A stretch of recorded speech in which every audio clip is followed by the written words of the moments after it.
Dragi moji, dober dan, zdaj pa uradni dober dan, a ne. Tako da zdaj se pa bomo začeli resno pogovarjati, ker imamo dva resna znanstvenika. Sta z nami en malo starejši, en malo mlajši. Tako da bom rekel, Lovro Cigič ima podoben priimek kot naš Zlatko, ampak zaenkrat še nismo ugotovili povezave. Škoda ni Zlatkota prisotnega. No, in je en mlad znanstvenik, ki šele prihaja, tako da o njem ne vem kaj dosti, pa bo se sam predstavil. Medtem ko z Orestom Jarhom se poznava že leta, tako da se sva približno tudi toliko stara. Gre za enega, bi rekel, enega izjemnega znanstvenika, fizika, ki je po končani gimnaziji v Celju je šel študirati matematiko in fiziko, postal je fizik, potem je pa doktoriral na medicinski fakulteti in je zagovarjal disertacijo s področja medicinske fizike. No, in je v bistvu tudi eden od pionirjev magnetne resonance na razcepljenem delu Balkana, oziroma celem Balkanu, a ne, Orest? Mislim, da je bil kar cel Balkan, ja. Je bil kar cel Balkan, a ne? Takrat je bil še bolj združen. Ja, Združene države Jugoslavije. No, in potem najprej je bil učitelj, no, na koncu je končal ni še končal, no, kot direktor Tehničnega muzeja Slovenije, a ne. Zdaj, eni ste v Tehničnem muzeju že bili, eni še niste bili, zdaj jaz upam, da če ne prej, da boste jeseni prišli na razstavo, ki jo odpiramo, o tem bomo pol proti koncu povedali. Zveza slepih in Tehnični muzej dela eno razstavo o o svetlobi, tako da bomo probali tudi to na koncu malo pojasniti, pa mogoče dati kakšne nasvete, kako bi to lahko naredili. Zdaj, jaz bi približno takole, Orest, a sem te v redu predstavil? V redu, nisi več direktor, jaz sem še kustos v muzeju. Kakšno lepo ime, Redko, Orest. Ja, pri nas precej. No, pravim, direktor že nekaj časa nisem več, sem pa še vedno v muzeju. Zdaj si že, glede na starost, si že del, že imaš številko verjetno, koliko časa si že tukaj? Ja, imam 26 let sem v muzeju. No, tam vzadaj, majčkeno se skriva, je pa Lovro, mladi magister metalurgije in kaj si še rekel? Metalurgija materialov, no, v bistvu zaenkrat nimam še veliko stvari za povedati o sebi, ampak to meni, nekako študiral sem metalurgijo, materiale in pa strojništvo, no. Zdaj sem pa nekako se zaposlil, pa sem eno leto delujem v Tehničnem muzeju Slovenije. Tako da to bi bilo vse zaenkrat. No, mislim, ta dva moja sogovornika pokrivata področje, bom priznal, ki meni sploh ni blizu. Jaz sem zmeraj sem razmišljal o teh zadevah, tako kot Murphy pravi, a ne. Če smrdi, je kemija, če je zeleno, je biologija, če ne deluje, je pa fizika.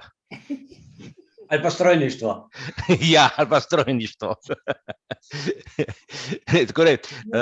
Tako smo se imeli, včeraj smo se na kavici smo se pogovarjali, da bosta zdaj ona dva prevzela predstavitev, malo bosta uporabljala PowerPointa, malo bosta en filmček dala. Zdaj, če kaj ne bo razumljivo, bomo vmes malo pokomentirali, drugače bomo pa, se pravi, tako kot običajno, bomo odprti za vse vprašanja in ne. Zdaj pa jaz vam dam, fanta, ker vama besedo. Ja, izvoli.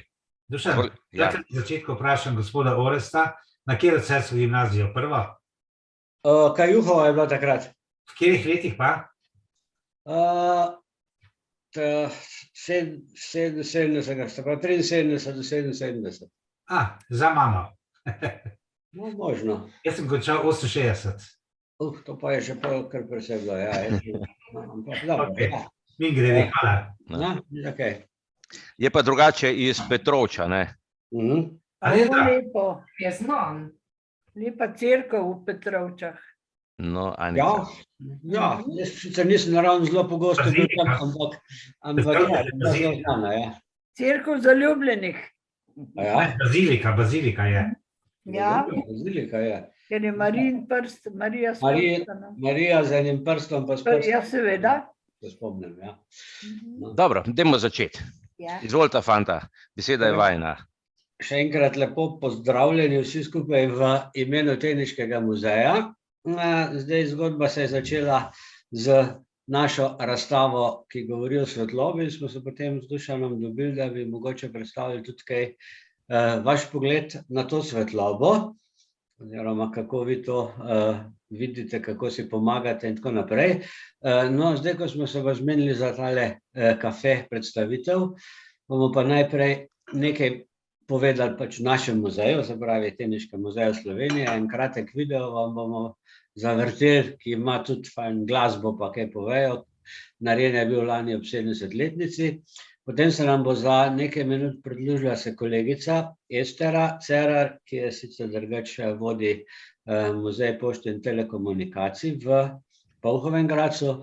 Oni so pa zelo veliko že sodelovali tudi z slepimi in slabovidnimi in imajo nekaj več izkušenj na tem področju. To bo potem ona predstavila. Potem bomo pa midva skupaj predstavila koncept te razstave. Upam, da boste kaj od tega odnesli in pa se bomo še kaj pomenili, recimo. In kakšne ideje so dobrodošle, mi razstavo delamo in se še da kaj vključiti. Torej, čisto za začetek, Tehniški muzej Slovenije, tisti, ki ste bili tam, ga vsaj do neke mere poznate, gre za nacionalni muzej za tehniško dediščino.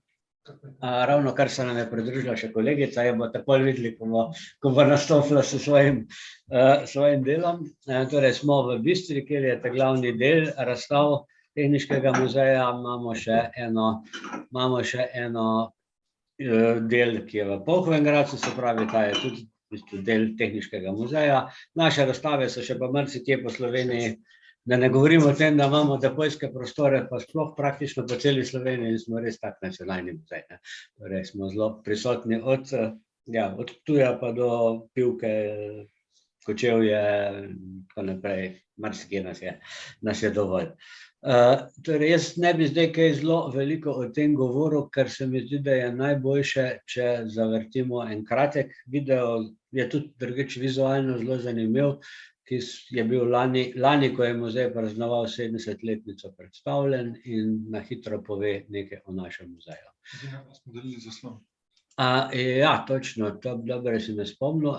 Imam share screen moramo dati, ne? Ja, sej, jaz ga imam vklopljenega, bo šlo? Ja, lahko vklopim. Lahko, da je izvo. Čak, samo da vidimo.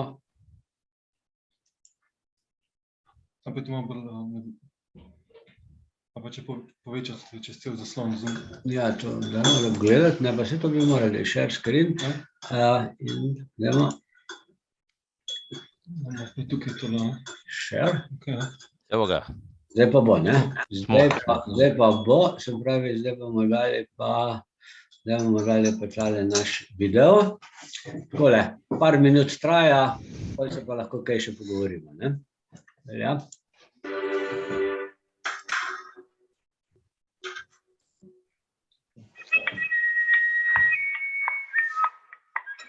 No, zdaj kaže eno pokrajino.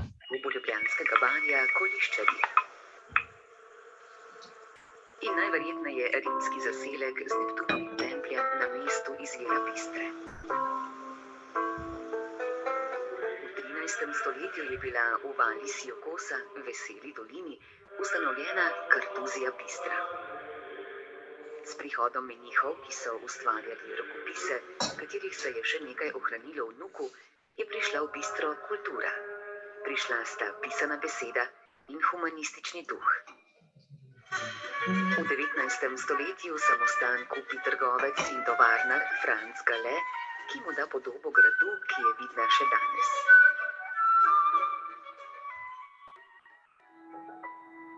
Leta 1951 je vlada Ljudske republike Slovenije z uredbo ustanovila Zavod Tehniški muzej Slovenije. Temeljno ustanovo za hranjenje, interpretiranje, proučevanje in predstavljanje premične tehniške dediščine. Mi smo Ministrstvo za kulturo. Mi smo ponosni zbiralci eksponatov z področja gozdarstva, žagarstva, lesarstva, lovstva, ribištva, elektrotehnike, vodnih pogonov, cestnih vozil, kmetijstva, domače motorne industrije in protokolarnih vozil, slovenskega letalskega konstruktorstva, tekstila, tiskarstva in kovinarstva, geodezije in usnjarstva. Mi smo muzej pošte in telekomunikacij v Blagajevem dvorcu v Polhovem Gradcu. Mi smo depoji v Pivki, Soteski, Drgančevju, Kočevju in na Ptuju. Mi smo kustosi. Mi smo konservatorsko-restauratorska služba. Mi smo pedagoška služba. Mi smo tehnična služba. Mi smo povezani med seboj. Mi smo povezani z drugimi. Mi povezujemo preteklost in sedanjost. Mi gledamo v prihodnost. Mi smo vsi mi, ki se srečujemo na mestu, ki nam pomaga graditi lastno identiteto. Mi smo stari 70 let, a 100-letnimi koreninami. Na tleh bogate zgodovine v spomeniku državnega pomena, kjer se povezuje naravoslovje z družboslovjem, ima mesto kultura. Tam se ohranja in predstavlja premična tehniška dediščina, osnovana na znanosti, tehniki, slovenskem znanju in inovativnosti. V Tehniškem muzeju Slovenije nastavljamo tehnično in simbolično ogledalo sami sebi in svoji identiteti. Pridite in se poglejte vanj, kajti muzej ste vi. Smo mi, muzej smo ljudje in naše zgodbe. Pridite k nam po svojo.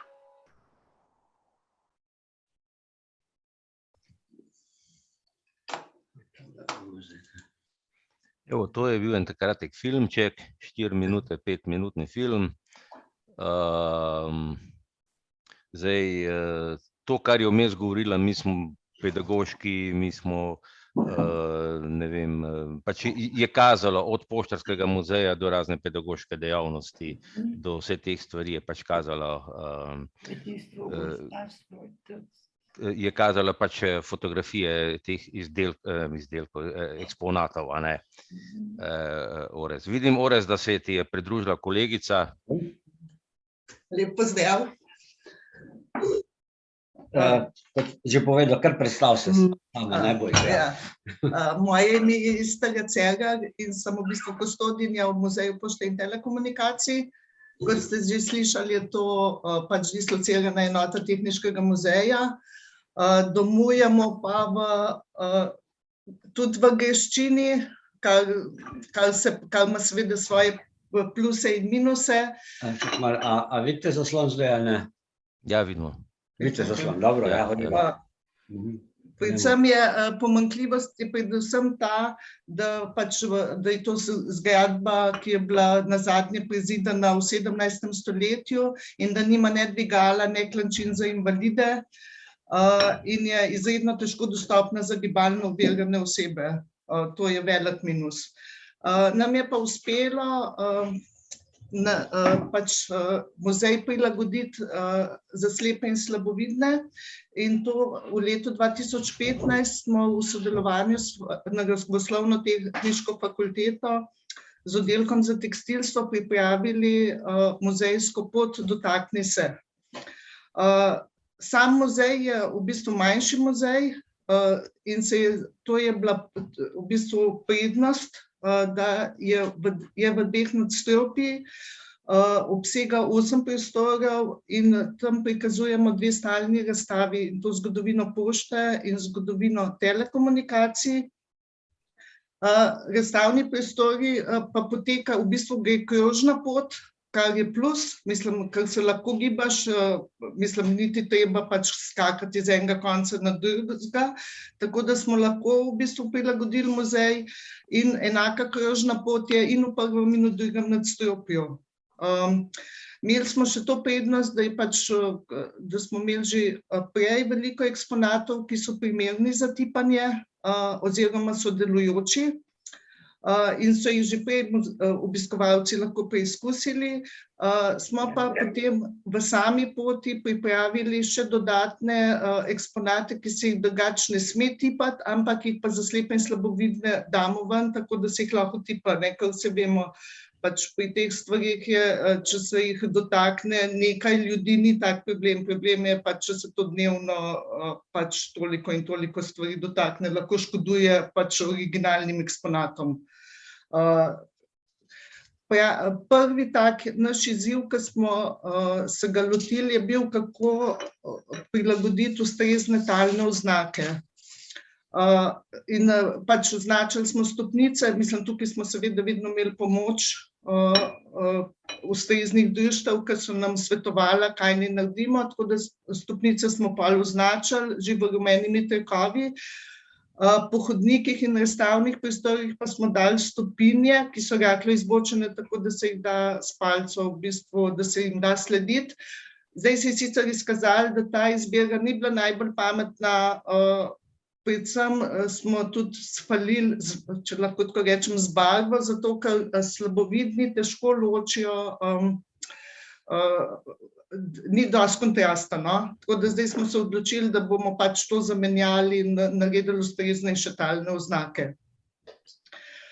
Potem smo, naslednja stvar je, ker smo tudi v bistvu nam je kar povzročala preglavice, kako označiti prostore, in potem smo se odločili za tipne zemljevide, ki sta v bistvu je pred v vsakem nadstropju je pred vhodom v muzejske prostore postavljen tipni zemljevid in en tipni zemljevid je potem postavljen še pred sanitarijami.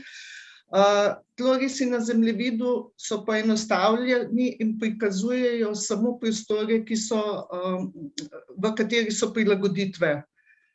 Na zemljevidu so označene pol stene, stopnice, potem smerogleda, posebej so označeni v steniščih, stenišča in umivalniki, tako da se znajdejo ljudje lahko noter, in legende so zraven natisnjene še v brajici, so razlage.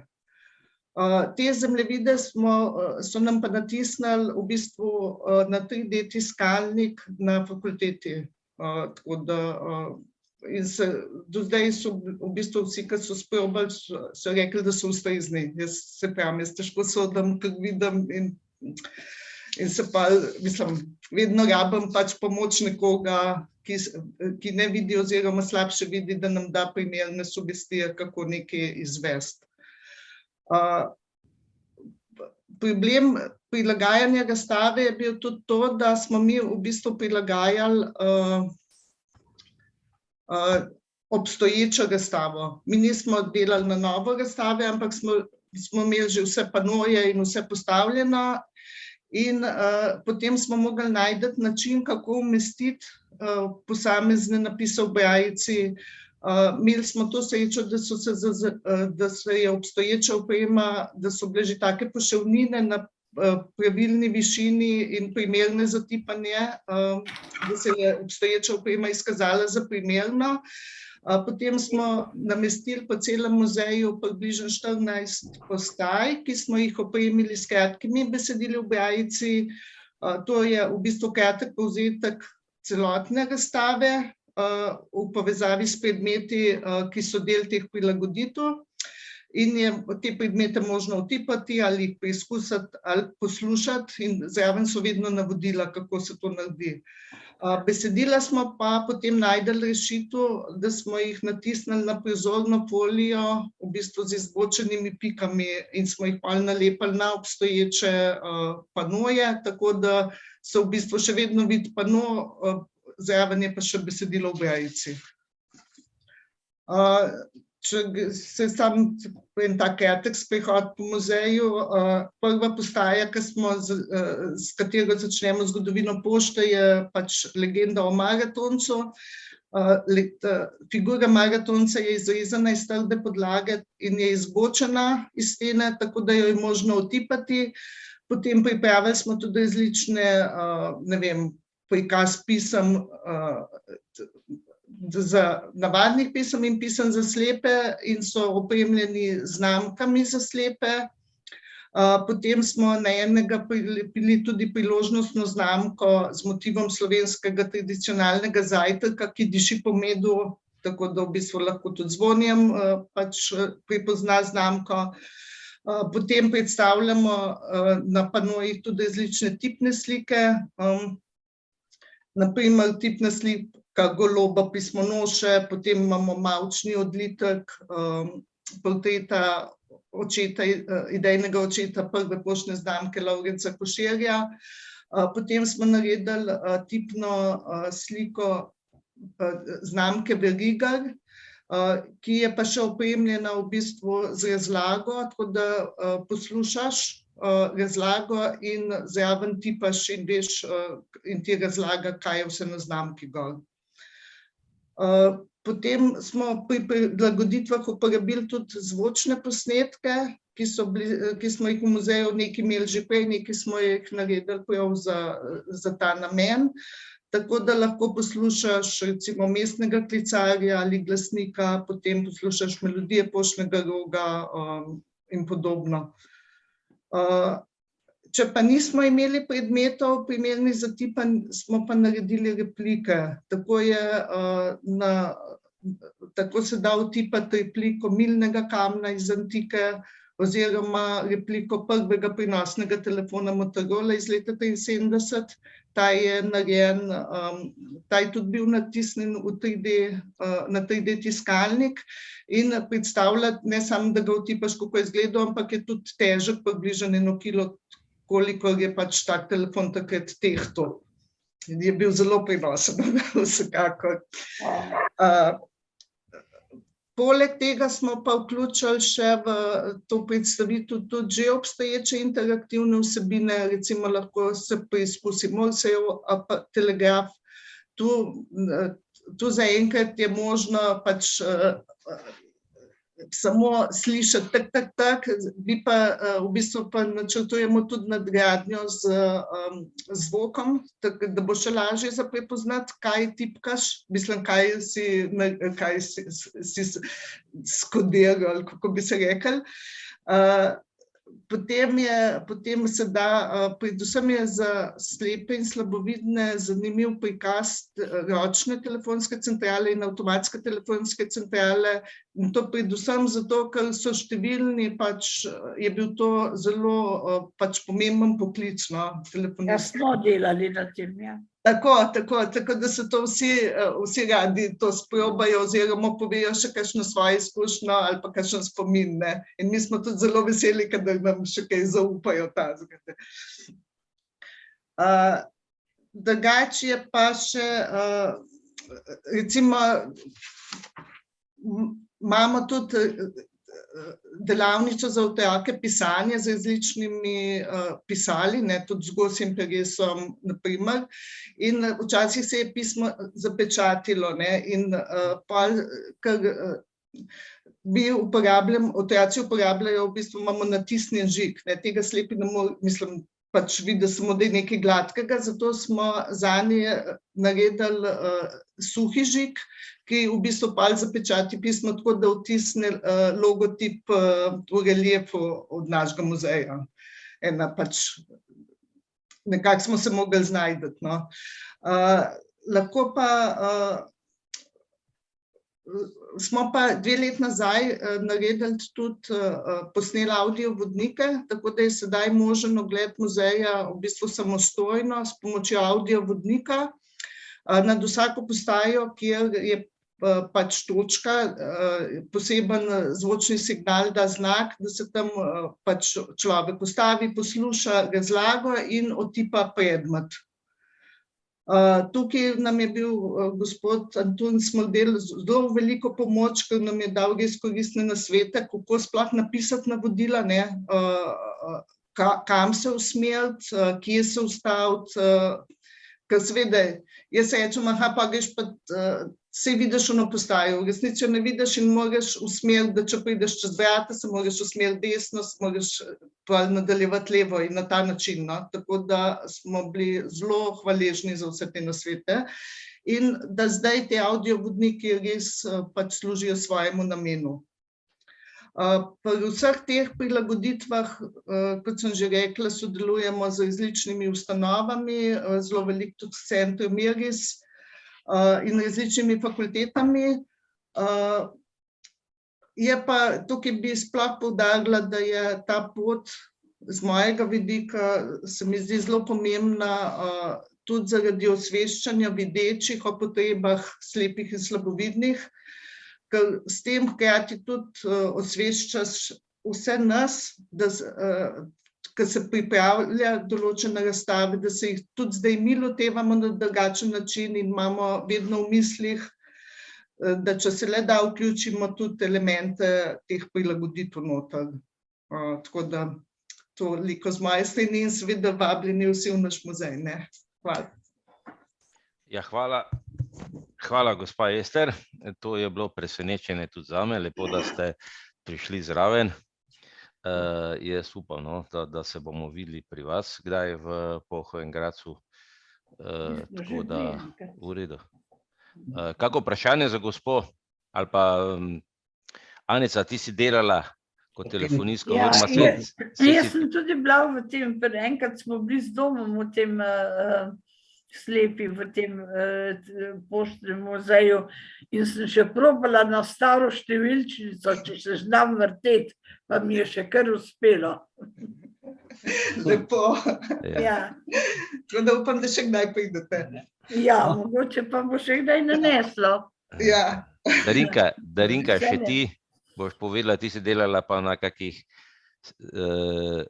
modernejših zadevah. Ja, dobro dan vsem skupaj. Delala sem tudi na teh centralah, ki ste jih omenili. Pa nas je bila že tudi modernejša. Ja, sploh tista stara centrala, ki je bila v Tekstil Indusu. Spomnim, da sem delala izpit iz nje, pa v hotelu Krajina sem nadomeščala ali pa, ja, par dni, tam je bila pa hotelska centrala, skratka, delala sem na stari centrali in potem na teh 34, to je tista 4-oglatna mala centrala. Tista s Hegelni. Tako, in pa seveda vse centrale smo dali skozi, spoznali smo jih, tako da smo tudi na marsikateri od teh central imeli potem izpita, da si naredil, no. Skratka, tista ročna centrala s tistim vtikanjem, ne znam se drugače izraziti, tista mi delala precej problemov, ampak sem si zapomnila, da sem naredila s 4, no, tako da ni bila 5, ampak vse 4 je bila. Zelo zanimivo, spomnim pa se, da smo še v Škofji Loki v gradu videli te razstave, ko je bil še muzej v gradu, v Štralovem gradu, ali kako se reče? Štralo, ja. Zgori v drugem nadstropju je bilo. Ja, tako da se od tam spomnim, do Bistre pa nisem prišla, vem pa, da smo velikokrat že imeli možnost ali srečanje žensk je bilo tam, skratka, verjetno pa še bo kdaj prilika. Jaz pa pravim dobro, da nisem imela tisto centralo, ki se je vtikali izpita, če njega ne bi gotovo naredila. Sem imela srečo. No, super. Ok, ćemo zdaj nadaljevati. Orest, evo, beseda je tvoja. Hvala, Estera. Za tole, smo morali prehraniti eno presenečenje za vas, ne? Da ne bo Pa tako... lepo ime ima Estera. Ja. Hvala. Devica Estera.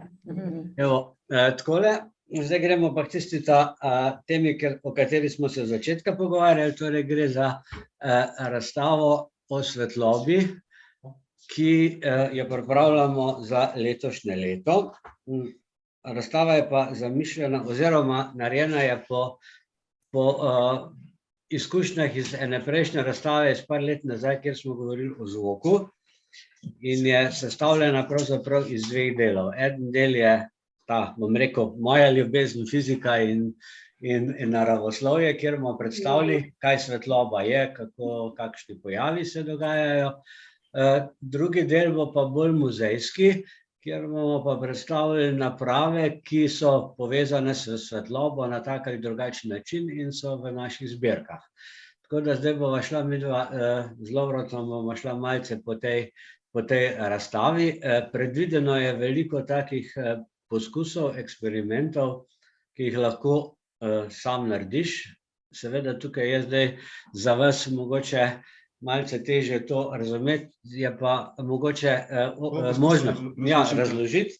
Mogoče boste pa potem tudi vi lahko imeli kako idejo, kaj bi naredili, da bi bilo za kakega slepega ali slabovidnega to mogoče bolj kaj več povedalo, kot samo to, da nekaj predstavimo. Torej, začnemo razstavo nekako takole, da se damo 4 vprašanja, ki so povezana s svetlobo. Prvo vprašanje je, zakaj sploh vidimo. Na to vprašanje so odgovorili že v antiki, ker najprej je bila ideja, da vidimo zato, ker gre nek žarek ali pač nekaj iz očesa do predmeta, se tam odbije in pride nazaj, pa ta teorija ni bila najboljša in potem se je zelo hitro razjasnilo, da pač svetloba od nekod prihaja. V večini primerov je seveda to sonce, in ta svetloba se od predmetov odbije in pride v človeško oko in potem se zgodi pač, kar se zgodi, možgani to sprocesirajo in je zadeva taka, kot je. Drugo vprašanje je pa res čisto fizikalno, naravoslovno, kaj je svetloba? Zopet sta bile 2 možnosti, eno, da je svetloba valovanje v podobni obliki kot zvok, ali pa je svetloba recimo en snop ali pa curek delcev. In to vprašanje se je vleklo oziroma trajalo kar dolgo časa, na koncu je prišlo pa do zelo nenavadnega odgovora in to bomo poskušali na razstavi razložiti. Ne bom zdaj nič povedal, kako se. Potem naslednje vprašanje je bilo, torej svetloba ima neko hitrost in ta hitrost je zelo velika, v primerjavi recimo z zvokom, ki ga so dobro poznali, ali pa valovi na vodni gladini. In dolgo časa se niso mogli zmeniti o tem, ali je ta hitrost neskončna ali je pa samo končna, ampak zelo velika. In tudi na to vprašanje bomo na nek način odgovorili. Četrto vprašanje je pa zgodba o etru. Najbrž ste to vsi slišali, da gre nekaj sploh v radiotehniki, da grejo poročila v eter ali pa karkoli že v eter. Zakaj je bil eter sploh prišel v svet? Namreč dolgo časa se je govorilo, svetloba je valovanje in ves čas se je tukaj razmišljalo recimo o zvoku ali pa valovih na vodni gladini. V vsakem primeru valovanje potrebuje neko sredstvo, po katerem se širi. In to sredstvo, ki naj bi prenašalo svetlobo, je dobilo ime eter. No, kasneje se je izkazalo, predvsem Einstein, da tega etra pravzaprav ni. No, to so bila prva 4 vprašanja, potem pa gremo k lastnosti svetlobe. Zdaj bomo pa malo se menjala z Lovrotom, da ne bom sam jaz govoril, katere pojave bomo predstavili na kak način. No, zdaj bova probala, tako kot je že Oris prepovedal, bova probala na en tak način, da vas ne bova predšolsko probala zdaj matrati s temi osnovami, ampak bova probala vam vse majčkeno tako opisati. To pomeni nekako, kot je že Oris prepovedal, bomo v bistvu te osnovne lastnosti svetlobe probali prikazati z interaktivnimi preizkusi, ki bi lahko vsak obiskovalec sam preizkusil in tudi nekako potrdil neke fizikalne zakone, ki obstajajo pri svetlobi. Prvi tak zakon je odboj svetlobe, ki ga bomo prikazali z rdečim laserjem. Če zdaj probam nekako razložiti, kako bi laser res opisal, gre pravzaprav za neko ravno linijo, ki jo bomo usmerili na vrtljivo zrcalo, ki se bo v bistvu vrtelo okoli svoje osi.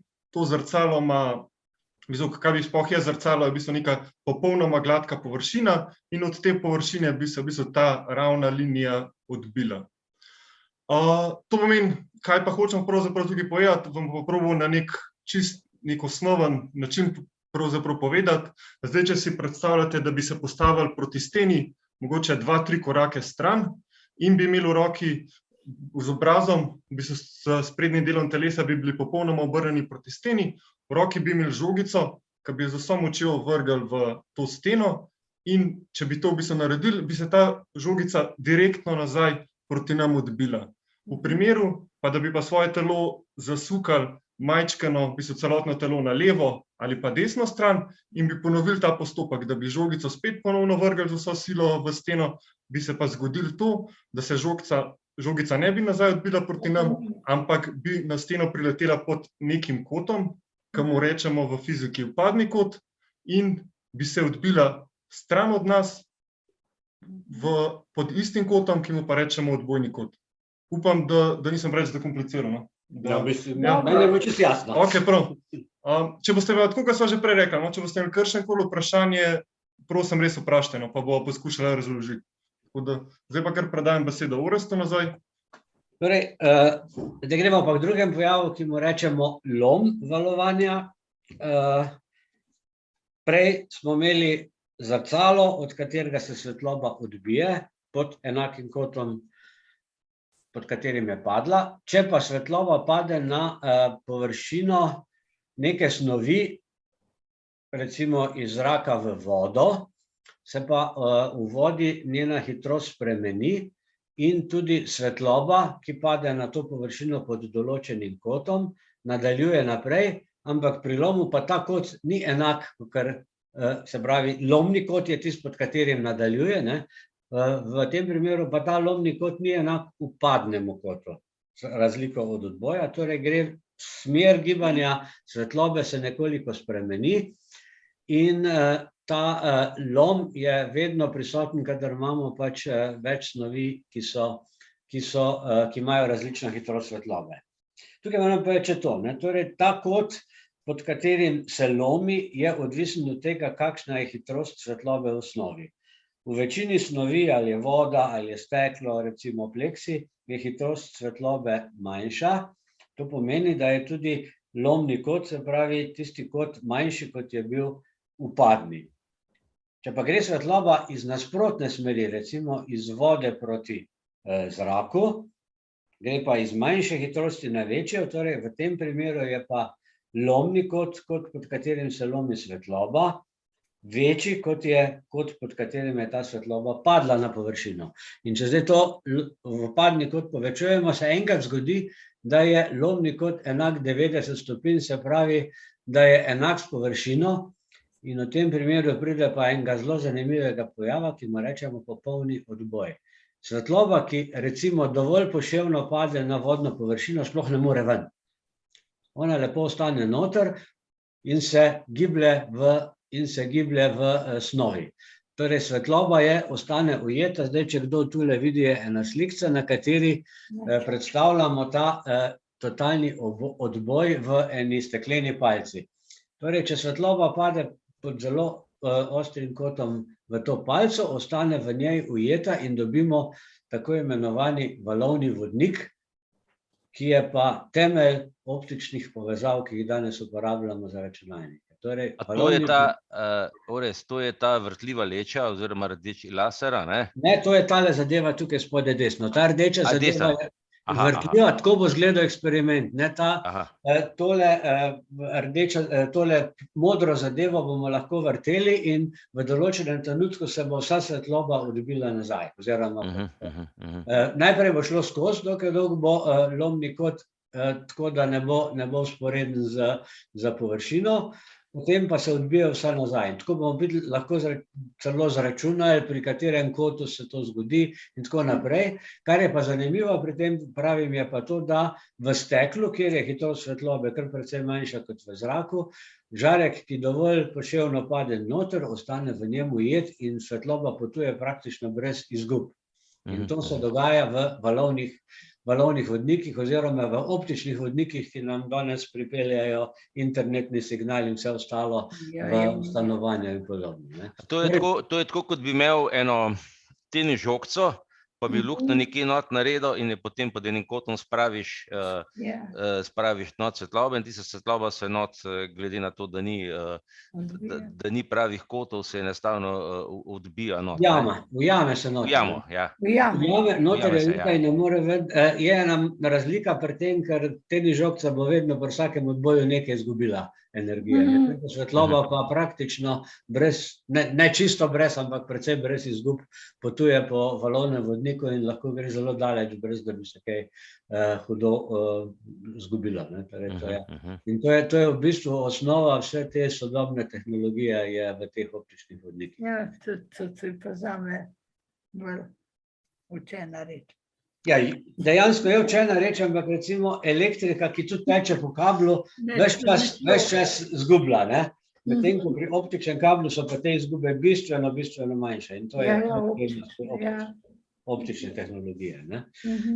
No, gremo na naslednji pojav, ki bo...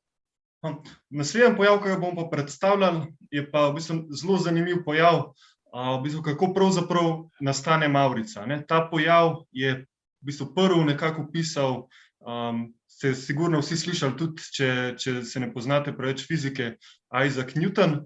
In sicer bomo probali mogoče takole razložiti, kaj bi pravzaprav to bilo. To pomeni, kaj se zgodi. To pomeni, vidna svetloba, bomo mogoče dali kakor neko primerjavo, je neka zmes različnih materialov, ki pa v prehodu skozi neko stekleno prizmo, a pa primer vodno kapljico, se razdeli na posamezne materiale.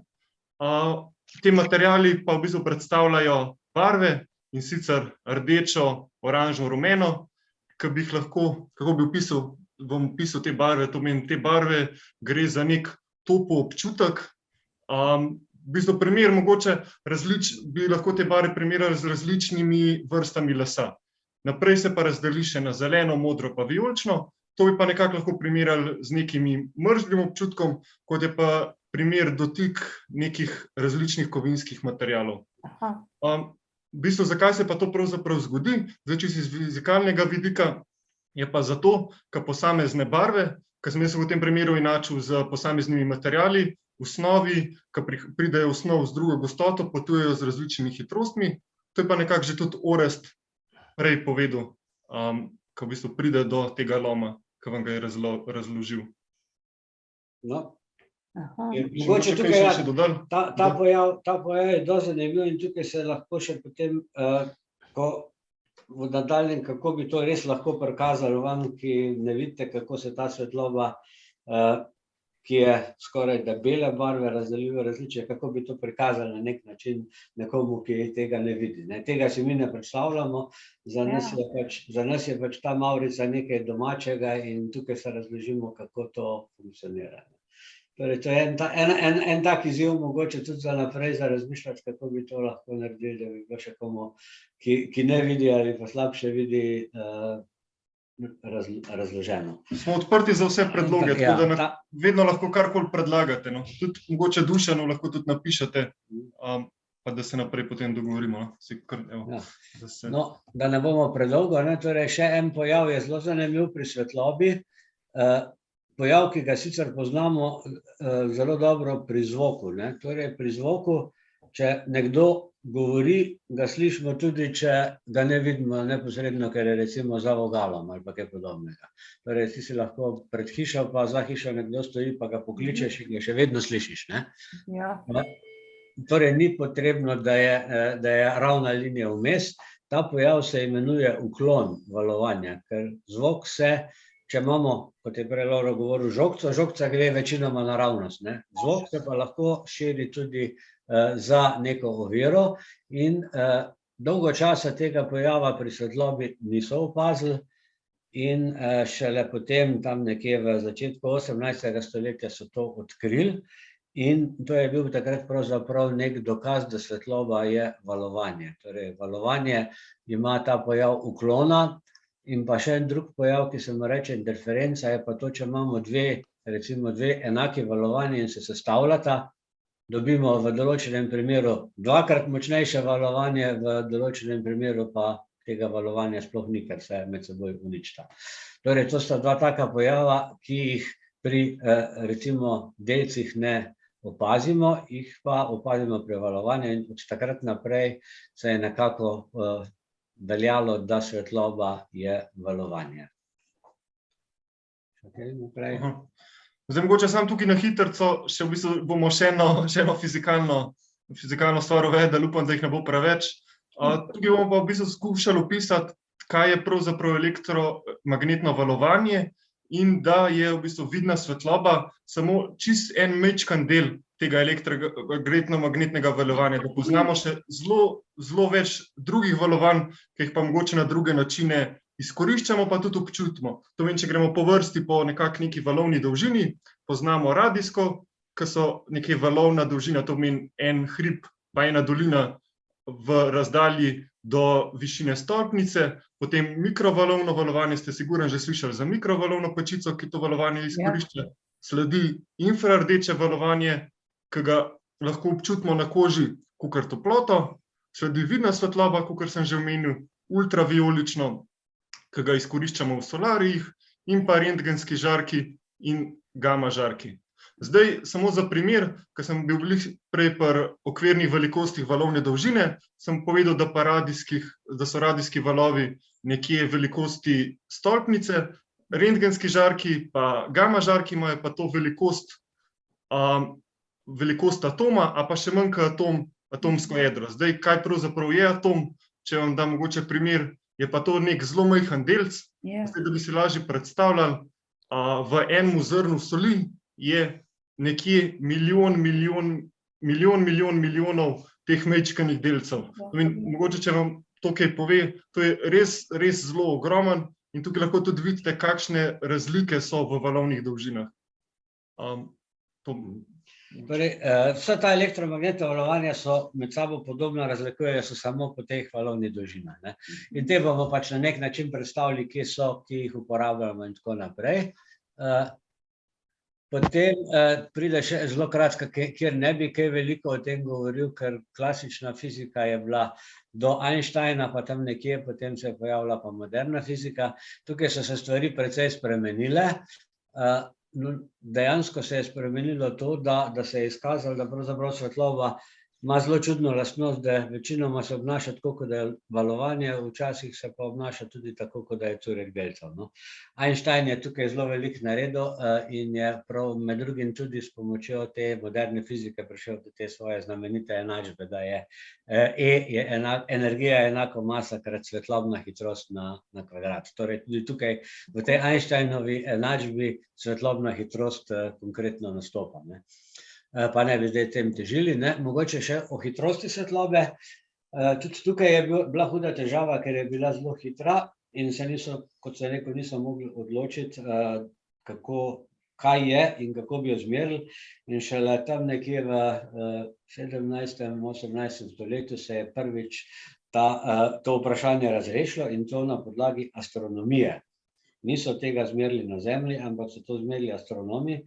Namreč en danski astronom je gledal Jupiter in njegovo luno, kako zaide za luno in se potem čez nekaj časa za Jupiter in se potem čez nekaj časa zopet pojavi. Torej, ker kroži okrog Jupitra, se vmes za nekaj trenutkov skrije in te, kot rečemo, mrki Jupiterove lune bi se morali pojavljati čisto v enakih časovnih obdobjih, pa se je izkazalo, da se to ne zgodi.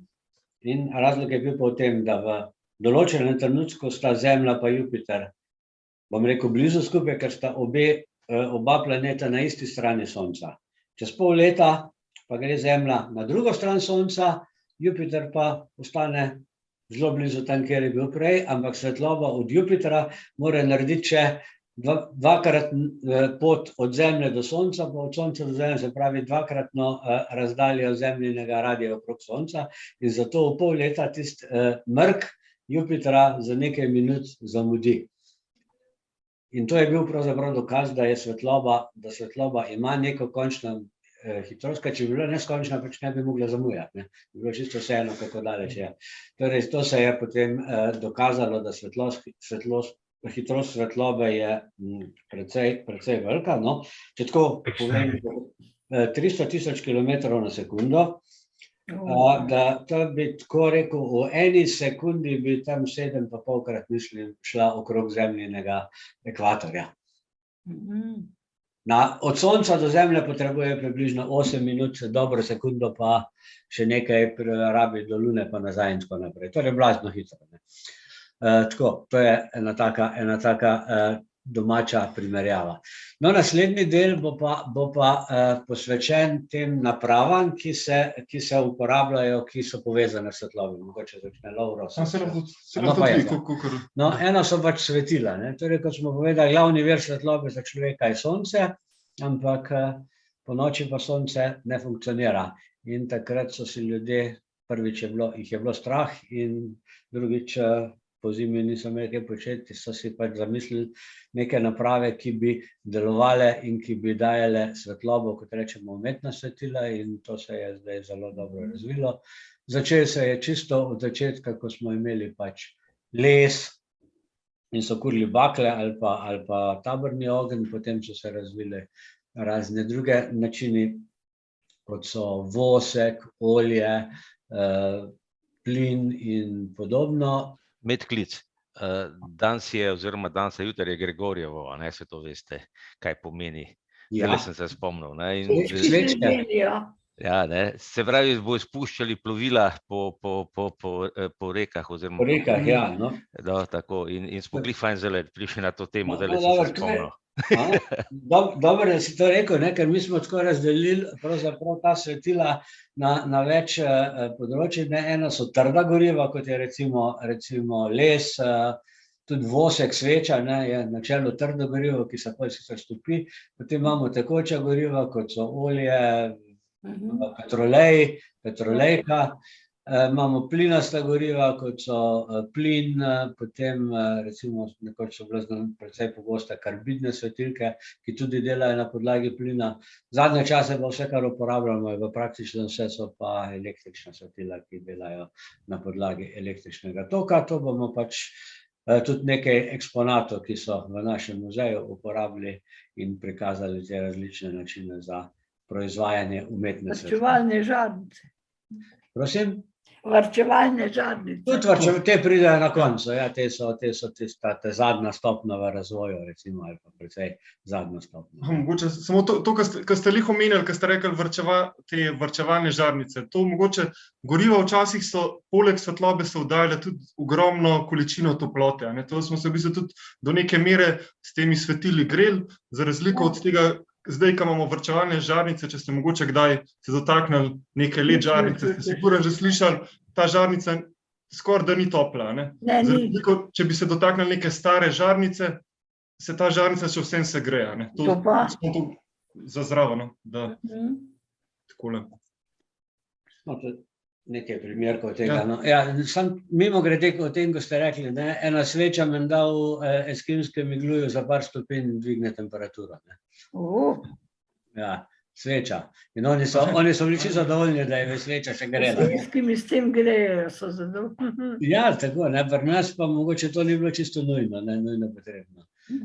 No, potem bomo pač še optične naprave, to so pa naprave, ki na nek način pomagajo ljudem, seveda tistim, ki vidijo, včasih tudi vam mogoče, da vidijo stvari, ki jih drugače ne moremo videti, ali so zelo daleč, ali so zelo majhne.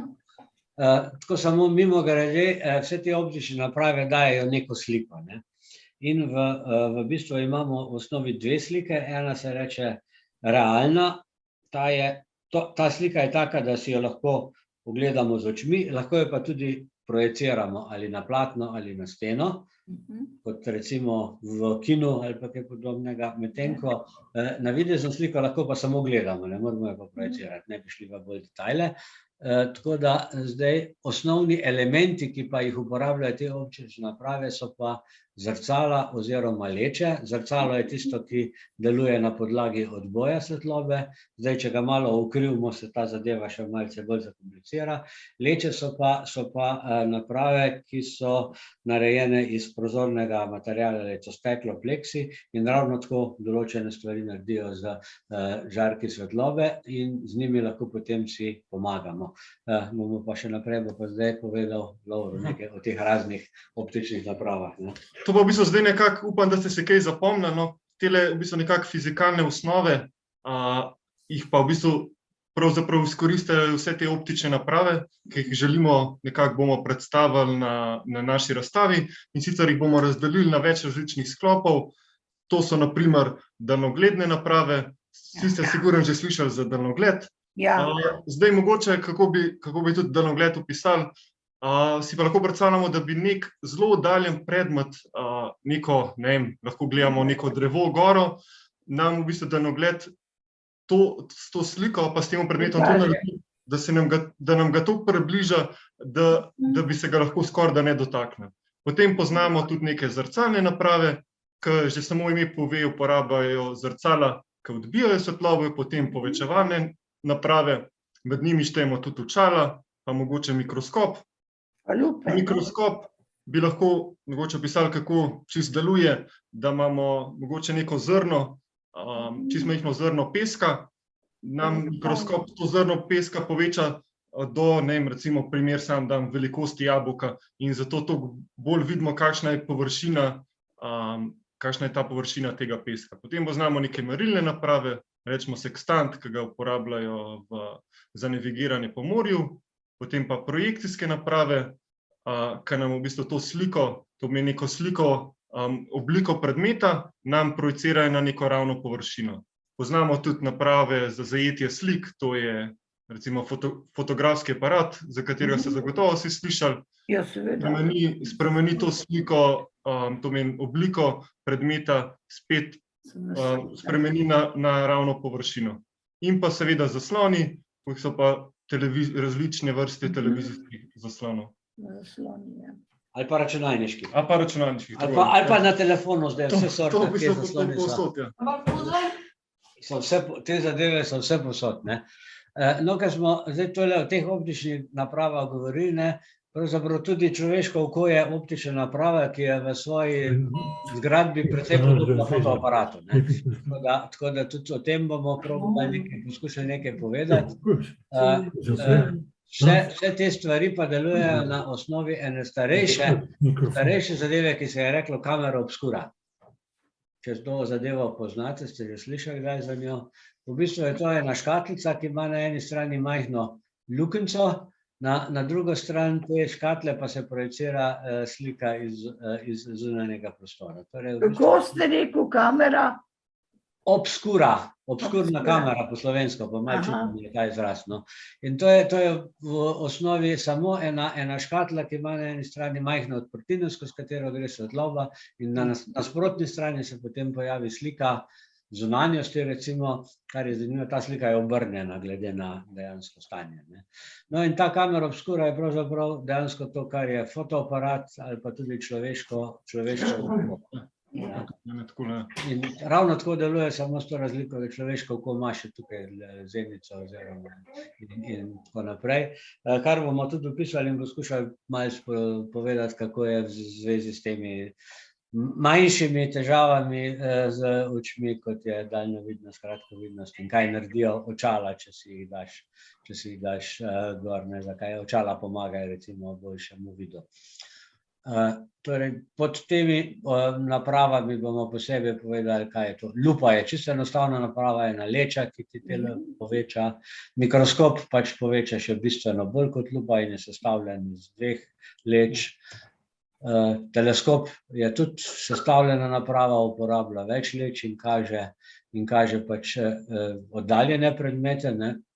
Lahko je mikroskop tudi z zrcalom narejen, tega je naredil Newton, recimo Newtonov daljnogled.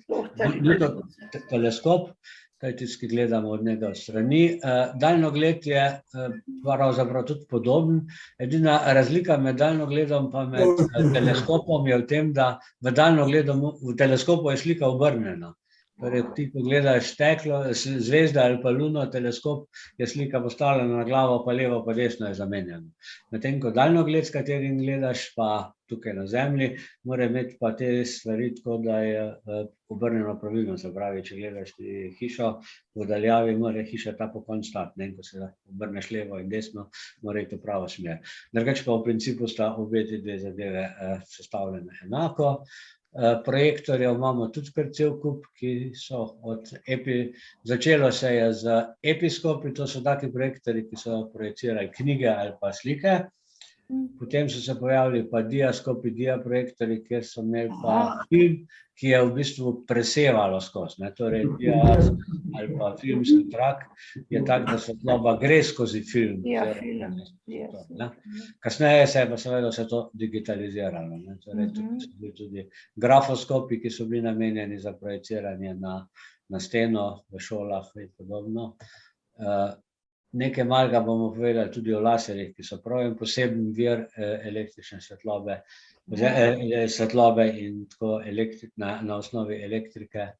In pa zadnje poglavje, ki ga pa nameravamo obdelati, je pa slovenska industrija, ki je izdelovala te proizvode, o katerih smo prej govorili. Nekatere so, nekatere niso. Se pravi, mogoče najbolj znana ta tovarna v Sloveniji je bila Iskra Vega. Tisti, ki ste poznali to, so delali ogromno raznih projektorjev, episkopov, grafoskopov, vse projekcijske naprave so delale, najprej bila tovarna Vega, potem je združila se v Iskro in je bila Iskra Vega. In tako naprej. Potem znamenita slovenska tovarna je bila tudi Saturnus, oni so delali in še delajo predvsem luči in razsvetljavo za vozila, pravi žaromete za avtomobile. Plastične škatle. Začeli so pravzaprav z temi pomivalnimi koriti. Zanimivo, ampak tu so se naučili galvanike in so potem delali tudi naprej. A Vege ni več? Vega pa mislim, da bolj malo. Je pa še ta Iskra elektrooptika, ti so bili pa bolj za lasersko tehniko, ti pa še obstojajo, oziroma zdaj se reče temu fotona. Potem so pa še razne druge tovarne, recimo, ki so izdelovali v manjših serijah razne žarnice, te neonske žarnice. Ta Inštitut za elektroniko in vakuumsko tehniko je bil včasih zelo pomemben, in bomo še kaj našli.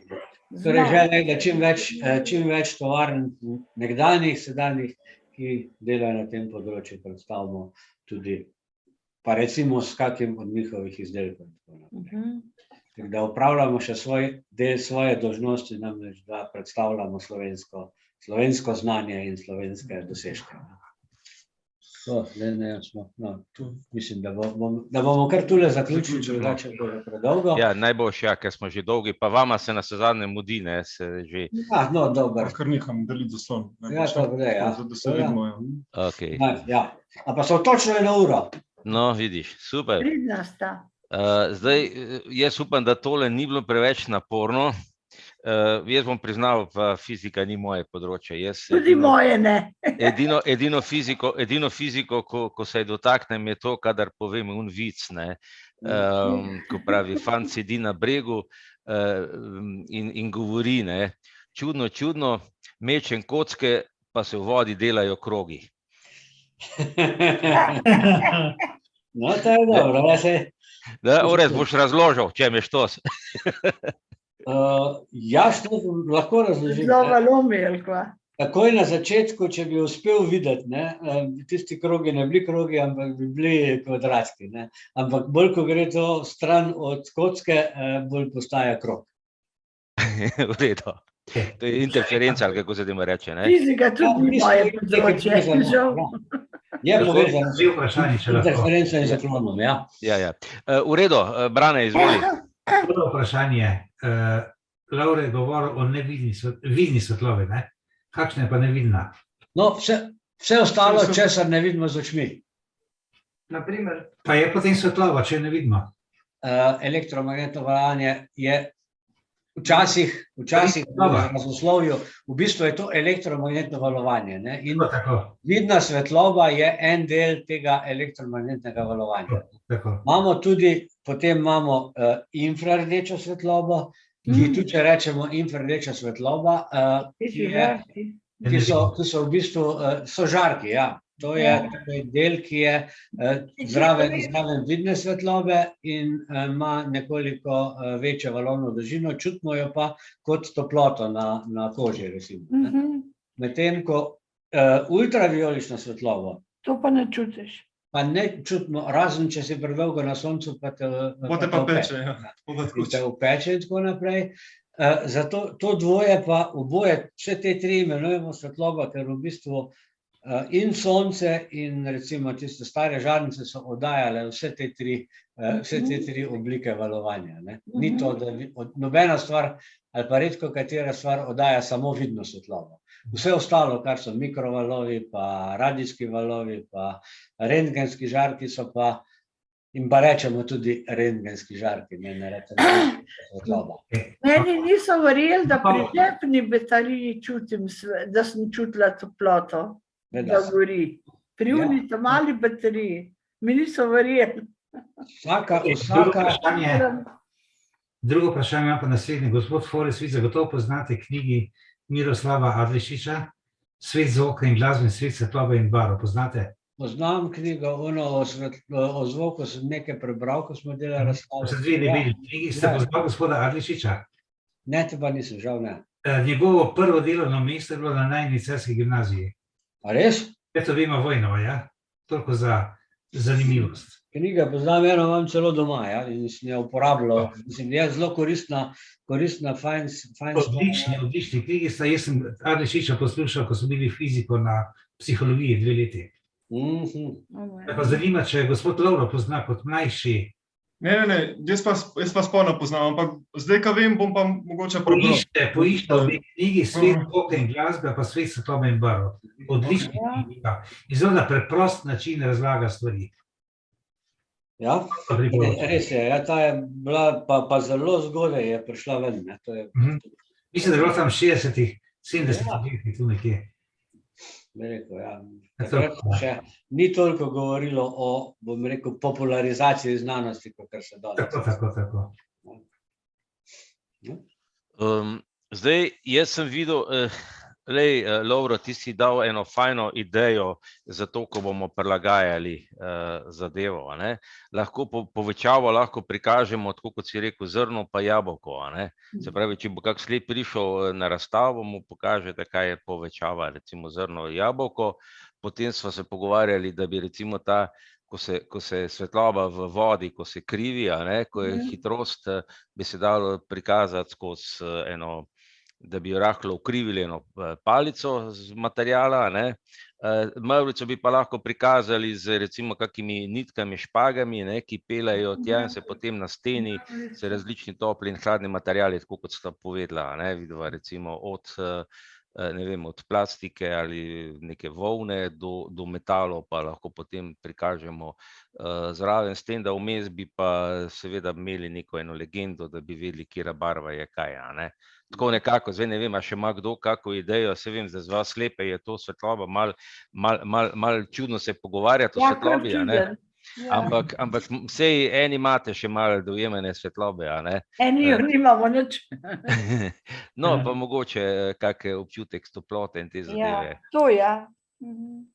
No, ta občutek toplote nedvomno je nekaj, kar lahko zaznate, in dejansko, bom rekel, tam nekje na meji med vidno svetlobo pa med infrardečo so pač v bistvu vse te zgodbe malo prekrivajo. Torej, infrardeča svetloba je pač čista toplota, medtem ko potem ta rdeča barva, ki je infra pomeni, da je manj kot rdeča, frekvenca, dovoljna dolžina.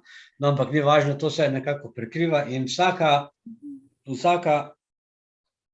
vir svetlobe oddaja tudi nekaj toplote. Nedvomno te klasične žarnice, ki smo jih uporabljali, so bile zelo, bom rekel, neučinkovite stališča vidne svetlobe. Bile so pa zelo učinkovite s stališča infrardeče svetlobe ali toplote. Veliko toplote so dajali. Danes si želimo take, ki daje predvsem svetlobo, in te moderne in novejše naprave seveda delajo drugače in dajejo več svetlobe. Ampak se mi zdi, da te nove dajo tako... Mene že kliče telefon. Taka trda. Kako bi definiral to svetlobo? Ostra, mogoče bolj ostra svetloba, kakor ta v bistvu starejše žarnice so tako mehkejšo svetlobo. Prijetnejšo.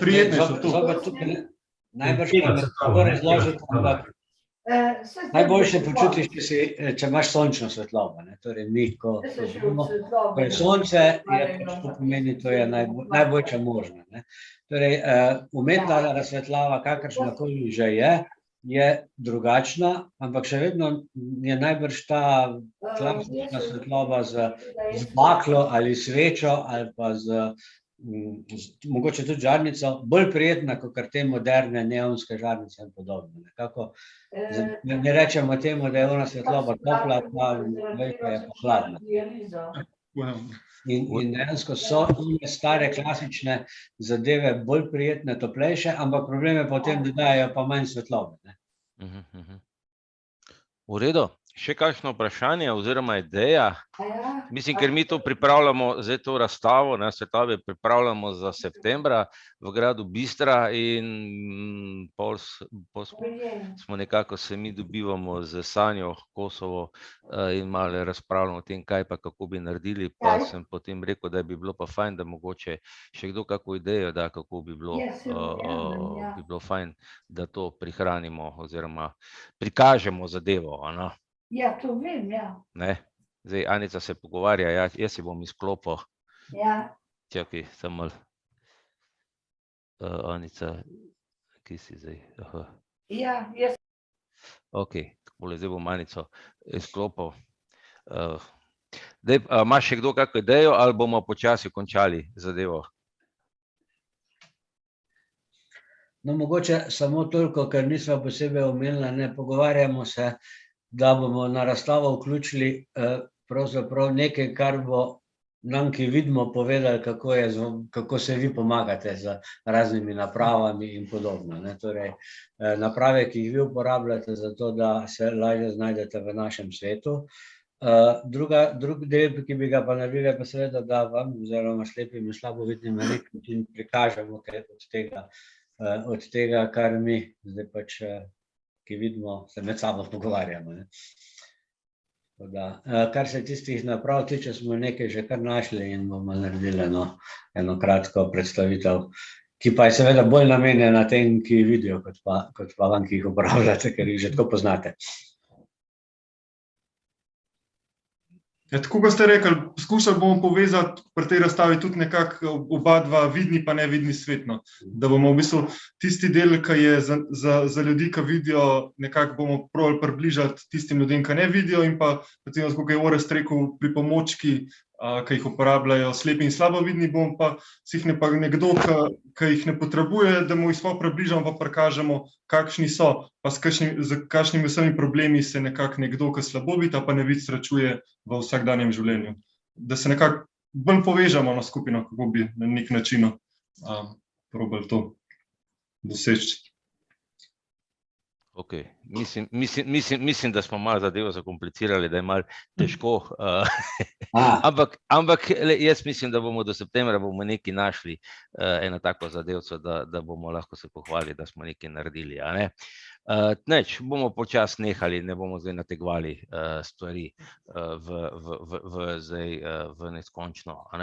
Jaz se vama, Lovro in Orest in Ester, seveda, ki je verjetno zdaj že odšla, jaz se vam zahvaljujem, da ste bili prisotni.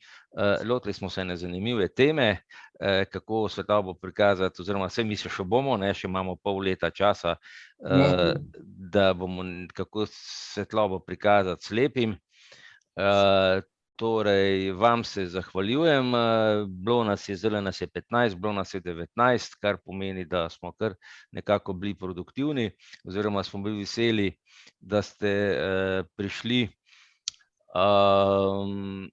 Torej, Zoom kavicami nadaljujemo. Naslednji teden bomo se dotaknili področje izobraževanja slepih in slabovidnih. Gostje bojo 3 dame, dr. Darja Kobal-Grumova, Katjušo sem aktiviral, Koprivnikarjevo in pa Sanjo Kos, da bomo malo predstavili o problemih izobraževanja in slepih in slabovidnih v rednih šolah, tako nekako se bomo probali o tem pogovarjati. Skratka, lepo se imejte, pejte malo ven, ko je lepo vreme, tako da nič, lepo se imejte, nasvidenje, srečno.